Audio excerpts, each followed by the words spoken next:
Hello, my name is Nick Palmer. Company name Real Ideas, and I'm the inventor of a number of fishing products, but we're here today to show you the spring release pole support and the number of versatile setups for match anglers, pleasure anglers. There's the Clever Claw, upward pressure keeps it in place. Lower the pole or the rod handle and the Clever Claw releases instantly. You can use the Clever Claw in conjunction with the front rest, whether it's a bump bar or a V-roller, but if you're using a shorter bit of pole, that's only 4 sections, so about 9 meters, something like that. But a shorter bit of pole, you need to shorten the pivot point.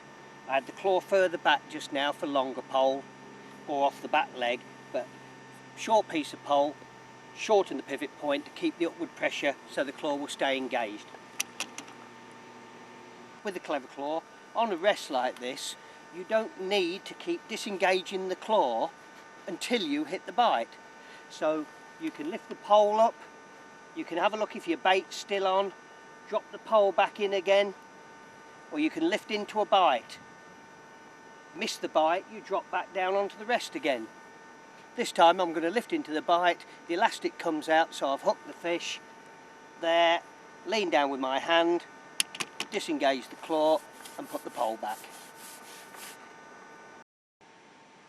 I'm now going to show you the clipping on technique we use when fishing on long pole. You can either use your right hand to turn the claw to engage it, or your left hand. It's your preference. Just set the claw up so that the pole's a couple of inches to the side so that the claw will go onto the pole easily. So I'm going to shift the pole out to the full 16 meters, turn the claw, engage it, and just let the pole come up.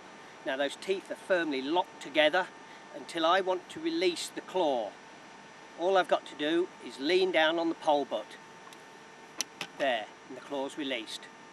You can hold the pole down with your right arm, reach across with your left hand, turn, squeeze the claw together and just let the pole come up. There you are, you're totally hands-free. That's a full 16 meters of pole out there now. And I've no weight on my upper body whatsoever. There's no weight on my back or my arm. I've got my hands totally free. I could be flicking bait out with a catapult. To strike, I can just lift my heel, which lifts the tip of the pole, drop back in again, flick some more bait out. This time I lift into a bite, the elastic comes out. To release the claw, just lean down. There you are, you've got the pole back. And here's one of the 2 rod setups that I use with the Mk2 Clever Claw. You've got a short bracket coming off the front leg and a bit longer bracket with one of these method feeder rests on here to stop the rod pulling round. Ideal for method feeder fishing where you're going to get the ferocious take. Any type of tip feeder fishing, up in the water, waggler fishing, bagging waggler, that type of fishing where you need your hands free to flick bait out. I'll just cast this feeder across the river and you'll see me clip the claw on. I'm just going to flick that to the other side of the river. Put the rod on the rest, turn the claw, push it forward, it engages, and all that's holding that now is the upward pressure of the rod handle because the reel and the rod are both in front of the rest. If you get a take, like on method feeder, where that rod pulls right round, like so, there, that's holding on till I give a flick of the wrist. As soon as I give the flick of the wrist, the claw's released and I'm into the fish. And here's another rod use for the Mk2 Clever Claw. It's a setup for when you want to get the rod tip high to keep the line out of the water on a flowing river. Ideal for chub, for hitting those little tap bites, or for barbel fishing where the rod can bend right over. That claw will hang on to the rod handle totally securely. It's all standard parts. Normal, long, extending bank stick. You've got a keep net bracket, a short piece of bank stick through this way with a claw on it, and I like to use one of these swing head rests. Cast out, other side of the river. Again, the reel goes top side of the rest, turn the claw, push it together, and all that's holding that now is the upward pressure again of the handle. I'm just looking for a little tap bite on that tip. It might be just the merest of taps, like this, from a chub bite. And I want to be able to hit that straight away, so I reach for the reel seat, a quick flick of the wrist, the claw releases, and I'm into the fish. I put the rod back on the rest, turn, push together, up goes the handle. This time it could be a barbel type bite, where that rod bends right over, and it literally can go down and touch the floor if you want. But that claw will be hanging onto that rod handle securely. All I'm going to do now is go to the reel seat and give a nudge with my elbow there, and I've got the rod.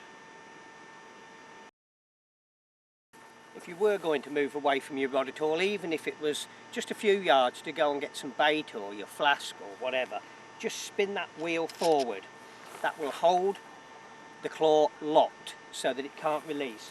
Then if you did get a bit of a pull, the worst that can happen is that reel could drop down there, but the claw won't release.